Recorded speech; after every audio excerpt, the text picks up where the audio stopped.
O Brasil bateu mais um recorde nessa pandemia. Isso em apenas um dia. Foram 474 óbitos causados pelo novo coronavírus. E com isso, o país superou a China em número de mortos. O recorde anterior do Brasil era da quinta-feira passada, com 407 vítimas. O Brasil passa agora a ser o nono país com mais mortes no mundo. O boletim mais recente do Ministério da Saúde aponta que, ao todo, 5.017 pessoas morreram por causa da Covid-19. A China registrou pouco mais de 4.600 mortos, a maioria em Wuhan, onde tudo começou. Novas medidas aqui na Bahia já estão sendo adotadas, como, por exemplo, a gente já falou, o cancelamento das festas de São João em todo o estado. Seria o momento de o país endurecer as medidas de distanciamento social ou de começar a sair da quarentena? A gente vai saber a opinião de quem sabe como se defender desse novo coronavírus. A gente conversa agora com a médica infectologista Clarissa Ramos, mais uma vez nossa convidada aqui no Issa Bahia. Bom dia, doutora Clarissa, seja bem-vinda. Bom dia, Jefferson, bom dia, Fernando, a todos os ouvintes. Doutora Clarissa, ontem a gente até também já comentou aqui no programa, o ministro da Saúde, Nelson Taixe, concedeu uma coletiva para falar desse aumento absurdo de mortes pelo coronavírus aqui no Brasil, mas não se posicionou sobre, por exemplo, se o isolamento social deve ser mantido, se já é hora de começar um relaxamento. O fato é que o vírus ele continua em circulação, tudo indica que a gente ainda não atingiu o pico da pandemia. Qual a opinião da senhora sobre quais os cuidados que devem ser tomados para diminuir o crescimento dos casos de coronavírus? Exatamente. Eu também acho que a gente ainda não atingiu um pico, os casos eles estão aumentando. E a gente, na minha opinião, a gente tem que permanecer, reforçar essa questão do isolamento domiciliar, que é o mais importante, o distanciamento social, que eu quero dizer. Então, realmente evitar sair de casa. A gente está passando por uma fase que está tendo um aumento exponencial dos casos. Então, a gente tem que pegar pesado nas medidas de prevenção. Então, o distanciamento social é importante. Somente se for necessário sair de casa, usar a máscara, quem for sair de casa, e fazer a higienização das mãos, que são as principais medidas. A gente teve a oportunidade já de conversar a respeito, isso acho que me parece foi mais no começo dessa pandemia. A senhora que tem observado as diversas notícias em relação a esse coronavírus, o que tem de novidade de lá para cá? Já se sabe algo mais sobre o comportamento desse vírus, doutora Clarissa? Nossa, chega muita notícia nova o tempo inteiro sobre isso.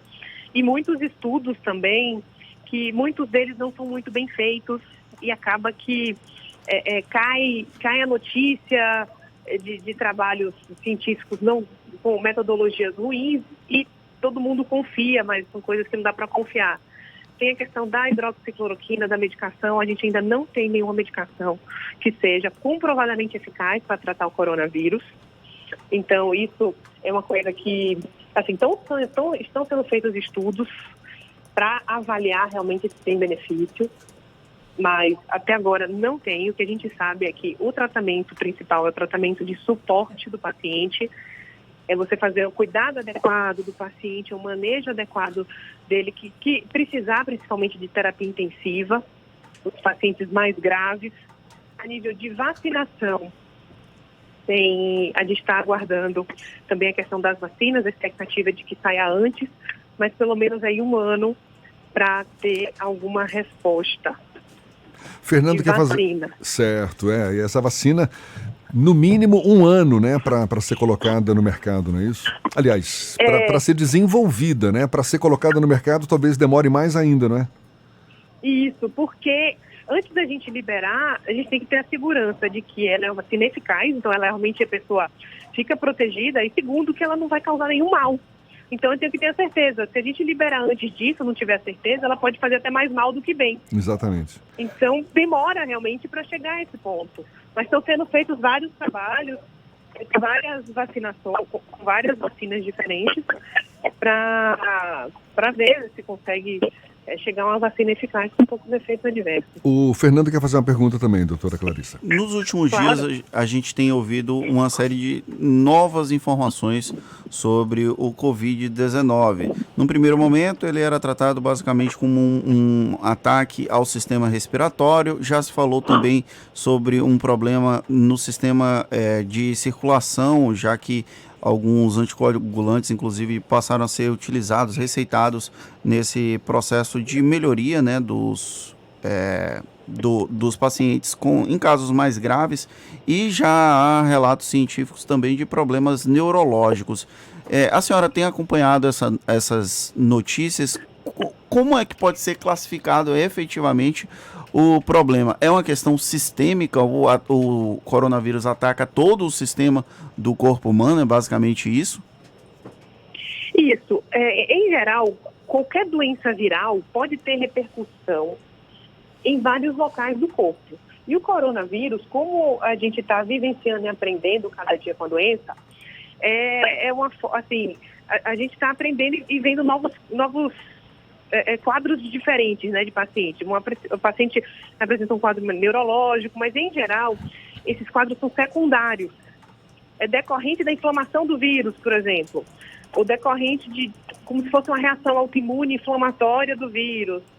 Muitas vezes não é uma ação direta do vírus causando ali inflamação. Isso também está sendo investigado, essa questão da questão da coagulação do sangue.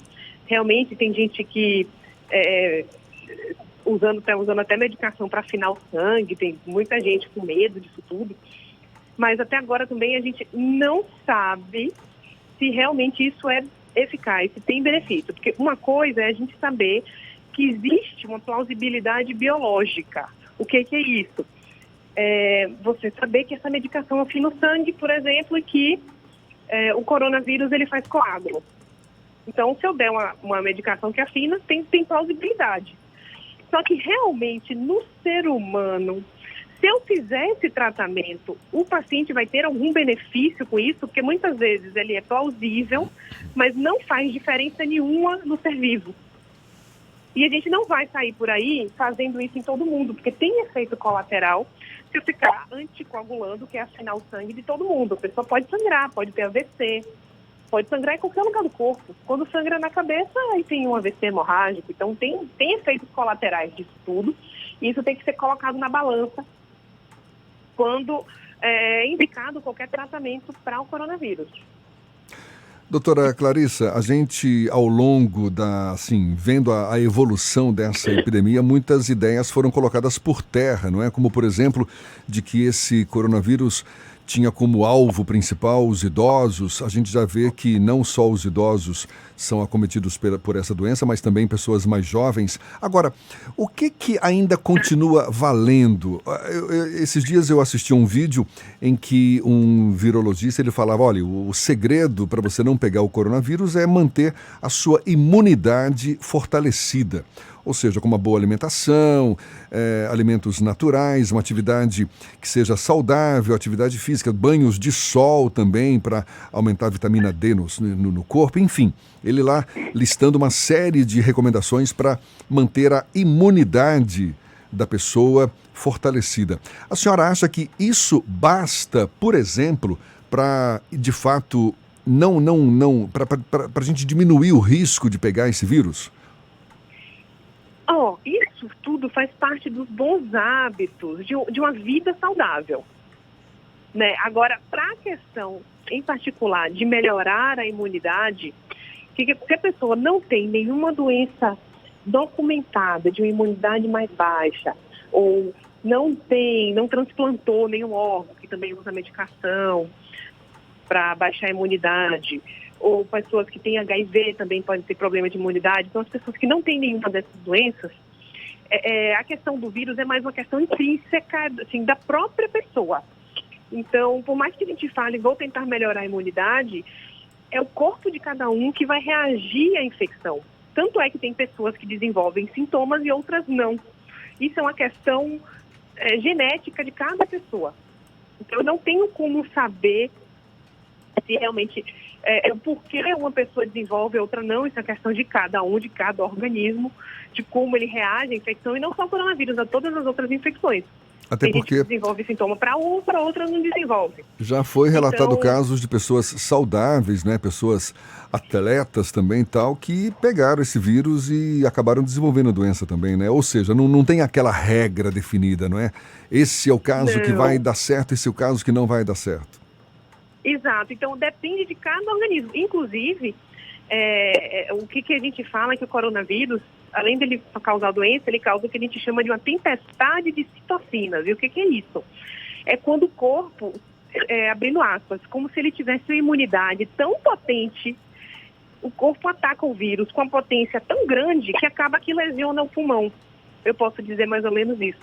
Então, quando a gente fala isso, eu quero ter uma imunidade boa, isso é muito relativo. Que muitas vezes uma imunidade muito forte, ela também faz mal. Então, tem que ter um balanço. Como assim uma imunidade muito forte também faz mal? Um exemplo, porque quando a gente tem, exemplo, esse mesmo caso do coronavírus, se a gente tem uma imunidade que ela vai para cima do vírus, para cima da doença com muita força, o nosso corpo produz tantas proteínas, tanta inflamação, porque a inflamação nada mais é que uma resposta da imunidade, e essa inflamação faz mal. Um exemplo que a gente tem, que eu posso citar para ficar mais fácil, é que a doença autoimune. O que é isso? É o corpo produzindo anticorpo, é uma imunidade muito potente. Só que essa imunidade tão potente está causando doença na pessoa. Então tem que ter, a palavra certa seria um balanço da imunidade, para a gente conseguir atacar a doença, a gente conseguir se defender e ao mesmo tempo não causar mal para a gente mesmo. Então tem que ter esse balanço da imunidade. E isso é uma questão da própria pessoa, independente da idade. Óbvio que tem os fatores da idade, a pessoa mais velha tem um risco maior, quem tem comorbidade também, mas isso pode acontecer em qualquer pessoa de qualquer idade, de como cada um reage à infecção. Doutora Clarissa, a senhora que está no dia a dia das pessoas que estão lidando com a Covid-19 aqui em Salvador, qual é o quadro que a senhora tem visto dos pacientes? A situação é assustadora, como a gente tem visto nos relatos da comunidade internacional e alguns lugares aqui do Brasil? O que a gente percebe realmente que tem os dois extremos dos casos. Tem pacientes realmente que desenvolvem sintomas bem leves, não precisam ir para o hospital, mas aí a gente faz o exame de tomografia, a gente vê lá a alteração, o exame vem positivo, mas aí fica bem em casa. E o que eu vejo realmente são as pessoas mais com comorbidades. Realmente são pessoas que já têm, por exemplo, já têm um câncer, são pessoas idosos que já têm Alzheimer, já são acamados. Aí a doença já chega mais grave nesses pacientes, porque também eles já estão mais comprometidos de outras doenças previamente. Então, nesses casos a gente vê. Nos hospitais privados a situação está mais controlada, nos hospitais públicos, a depender do hospital também tem os que já estão tem uma situação mais controlada, mas aqui em Salvador a gente tem os hospitais de referência, os casos suspeitos confirmados também vão todos, né? Os outros hospitais que não são nenhum desses de referência, como o Couto Maia ou o Ernesto, se alguém recebeu algum caso suspeito, encaminha para esses hospitais, para a gente também ter o cuidado de manter atendimento dos outros serviços e sem contaminar ninguém. Os outros pacientes que também estão precisando de atendimento. Então, realmente o que eu vejo é mais esse perfil de pacientes mais graves, mas também mais idosos, com comorbidades importantes. E as pessoas mais jovens que eu estou percebendo são pessoas que têm quadros mais leves. Pelo que a senhora tem acompanhado, doutora Clarissa, pelas notícias, pela evolução dessa pandemia aqui no Brasil, qual é o palpite que a senhora tem, qual a perspectiva que a senhora percebe no sentido de evolução dessa pandemia aqui na Bahia, no Brasil? A gente ainda vai vivenciar um momento mais crítico? Enfim, qual a sua percepção em relação a isso? A minha perspectiva, até de outros colegas, quando a gente conversa, de que realmente a gente ainda, a situação pode piorar mais, inclusive porque tem muita gente até, me perguntaram até ontem, você já acha que a gente já chegou no pico? Que eu vi uma pessoa falando que a gente já está no pico. E a minha opinião a respeito disso é que, assim, para a gente falar que é o pico, vai ser um diagnóstico retrógrado, porque para ser um pico é porque depois caiu. Então, eu só tenho como falar se foi o pico da doença ou não quando os casos começarem a cair. Eu não tenho como prever o futuro. Então, o que a gente tem agora os casos estão aumentando, estão cada vez mais aumentando exponencialmente. Possa ser que continue, a depender das medidas tomadas de prevenção e de precaução. E há a possibilidade, sim, da situação piorar. Então, agora que a gente, na minha opinião, tem que reforçar as medidas de prevenção da doença. Certo. A senhora acredita que as medidas, a gente aqui em Salvador e na Bahia, começamos as medidas restritivas lá na metade do mês de março. A gente está indo quase para os 45 dias dessas medidas restritivas. A senhora acredita que essas medidas, de alguma forma, adiaram o problema aqui na Bahia? O que eu acho também? Essas medidas, elas foram importantes para a gente reduzir e atrasar um pouco esse pico, realmente. Mas aí a gente achata o pico, poderia ser muito pior, mas também a gente atrasa, porque a gente está reduzindo a transmissão da doença. Então, menos pessoas vão ficando doentes ao mesmo tempo, mas de qualquer forma isso vai sendo atrasado. Então a gente prolonga o tempo de exposição, de circulação do vírus, que a gente precisa que tenha uma população, um percentual da população já imune para a gente conseguir ter com que o vírus pare de circular. Então isso ainda pode demorar para chegar. Agora, essas pessoas imunes também, me parece, ainda não há uma confirmação científica, não é? De que quem já passou por essa experiência não pode passar de novo. Exato. O que a gente sabe também até agora é que não tem uma confirmação também de que a doença é reativa. Mas, a princípio, quem já pegou e o vírus, ele pode ficar lá até fazer, em alguns casos ele fica um pouco, os exames podem ficar até positivos depois da doença, mas muitas vezes esse vírus ele não está causando sintomas, tanto é que a pessoa vê o exame positivo, vê o exame está detectável com o vírus, mas a pessoa não tem sintoma. Isso com o tempo pode, e desaparece, mas a princípio a gente pode falar que quem já pegou até o momento, que a gente sabe que tem 4 meses de pandemia, até o momento quem pegou não pega de novo. Menos apesar mal, de ter os né? relatos, tem esses relatos de que reativou, só que aí a gente não tem como realmente confirmar que foi uma reativação do vírus. Primeiro que existem resultados errados de exames, ou então o exame vem positivo, mas detecta o material genético, vivo ou morto. Então eu posso ter um vírus morto, mas com material genético lá, não está causando doença, pode ser um outro que foi lá e causou doença. Então tem alguns outros fatores que têm que ser avaliados para a gente afirmar, mas com certeza, dessa questão de reativação. Doutora Clarissa, para a gente encerrar, qual está sendo o seu grande aprendizado ao lidar com uma situação tão nova como essa da pandemia do coronavírus? O que eu estou aprendendo muito é a questão de lidar com as pessoas, principalmente no ambiente hospitalar, dos profissionais de saúde. Esse é o maior desafio, acho que dos infectologistas em geral, está sendo um grande aprendizado. Essa questão da gente lidar e saber conversar, orientar adequadamente, porque a gente acaba sendo até um pouco, assim, guardado as devidas proporções, um pouco de terapeuta, que a gente tem que conversar, tem que acalmar, para segurar as pontas do hospital, de vários serviços, porque fica muita gente, não só a população, mas assim, os profissionais de saúde também são seres humanos, todo mundo tem medo, todo mundo fica angustiado, todo mundo fica frustrado. Então a gente tem que estar para orientar adequadamente até do uso dos equipamentos de proteção individual, que isso realmente vem causando maior alvoroço.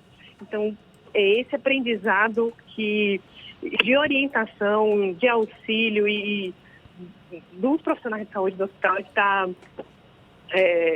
me acrescentando bastante aí daqui para frente. Imagino. Doutora Clarissa Ramos, médica infectologista, muito obrigado mais uma vez conversando conosco aqui no Isso à Bahia. Um bom dia para a senhora. Muito bom dia, obrigada a todos. Essa conversa também vai estar disponível logo mais no YouTube, no Spotify, no iTunes e no Deezer. São as nossas plataformas, portanto, à sua disposição também. 16 para as 9 na Tarde FM, a gente volta já já.